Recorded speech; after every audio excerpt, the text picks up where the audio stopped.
আমাৰ আৰক্ষী মুখ্য কাৰ্যালয়ৰ পৰা এটা ইঞ্জিন চালিত অত্যাধুনিক এটা নাও আমাক দিছে আৰু সেইটোৰ জৰিয়তে আমি ইয়াত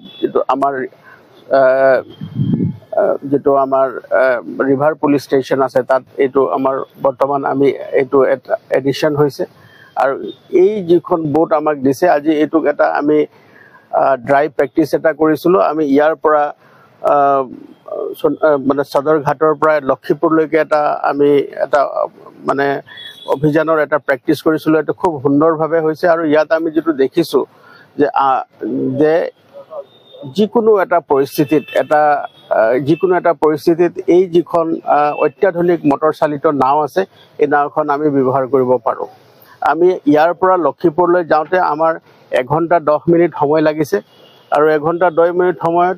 প্ৰায় 1 ঘণ্টা গাড়ীৰেও 1 ঘণ্টা সময় লাগে আৰু সেই সময়ছোৱাত আমি গৈ তাত উপস্থিত হৈছোঁ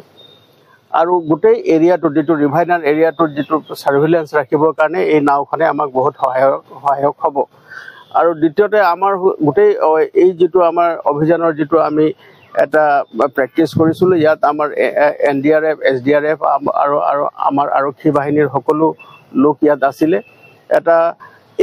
ইয়াৰ দ্বাৰা আমি এইটো ক'ব পাৰোঁ যে এই যিটো এটা এডিশ্যন এটা সুন্দৰ অত্যাধুনিক নাওৰ যিটো ব্যৱস্থা আমাৰ ইয়াত কৰা হৈছে আৰক্ষী আমাৰ মুখ্য কাৰ্যালয়ৰ পৰা এই নাওখন দিছে এইটো কাছাৰবাসী ৰাইজৰ কাৰণে অনাগত দিনত এইটো বহুতো কামত আহিব আপোনালোকে জানে যে দুৰ্গা পূজাৰ সময়ত ইয়াত অতি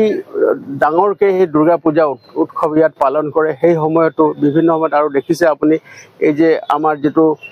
বৰাক নদীৰ ওপৰত দলং আছে এইটো সময়ত কিছুমান সময়ত আমাৰ ছাত্ৰ ছাত্ৰী আৰু ল'ৰা ছোৱালী কেতিয়াবা পাওঁ তো সেই সংক্ৰান্তে আমি যিটো দেখিছোঁ যে এইবিলাক যিবিলাক এটা অপাৰেশ্যনেল দিশত আমাক বহু ধৰণৰ সহায়তা কৰিব আৰু আমাৰ এই যি আৰক্ষী যিটো আমাৰ জিলা আৰক্ষী প্ৰশাসন আছে ইয়াক আৰু অধিক শক্তিশালী কৰিব গতিকে মই ভাবোঁ যে কাছাৰবাসী ৰাইজৰ কাৰণে আৰু ৰাইজৰ সেৱা আগবঢ়াবৰ কাৰণে এই যিটো ইঞ্জিন চালিত অত্যাধুনিক বোট নাও যিটো আমাক ইয়াত ব্যৱস্থা কৰা হৈছে ৰাইজৰ কাৰণে ৰাইজৰ সহায়তাৰ কাৰণে ৰাইজক সেৱা আগবঢ়াবৰ কাৰণে এটা নতুন এটা দিশ ইয়াত সংযোজিত হৈছে আৰু এইটোৰ কাৰণে আমি ৰাইজক সেৱা আগবঢ়াবৰ ক্ষেত্ৰত আমি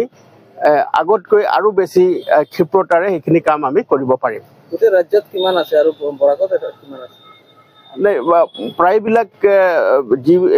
যিবিলাক জিলাত নদীৰ লগত সংযোজিত হৈ আছে এই সকলো জিলাতে দিছে বুলি আমি গম পাইছোঁ আৰু আমাৰ কাছাৰ জিলাত আমাৰ এখনেই এই অত্যাধুনিক মটৰ চালিত বোট দিছে আৰু এইটো অতি মানে খুব মূল্যৱান বোট আৰু অত্যাধুনিক বোট আৰু ইয়াৰ জৰিয়তে আপুনি কোনো এটা অঞ্চলত যাবৰ কাৰণে কোনো অসুবিধা নাই খুব সোনকালে ইয়াৰ পৰা আমি যাব পাৰোঁ আৰু আপুনি দেখিছে ইয়াৰ পৰা লক্ষীপুৰ আমাক যাবলৈ 1 ঘণ্টা সময় লাগে গাড়ীৰে সেইটোত আমি প্ৰায় 1 ঘণ্টা 10 মিনিটত আমি তাত পাই গৈছোঁ আৰু তাৰ পৰাও আমি ৰিটাৰ্ণ কৰি আহিছোঁ আৰু মই ভাবিছোঁ যে এই যিটো ব্যৱস্থা ইয়াত দিছে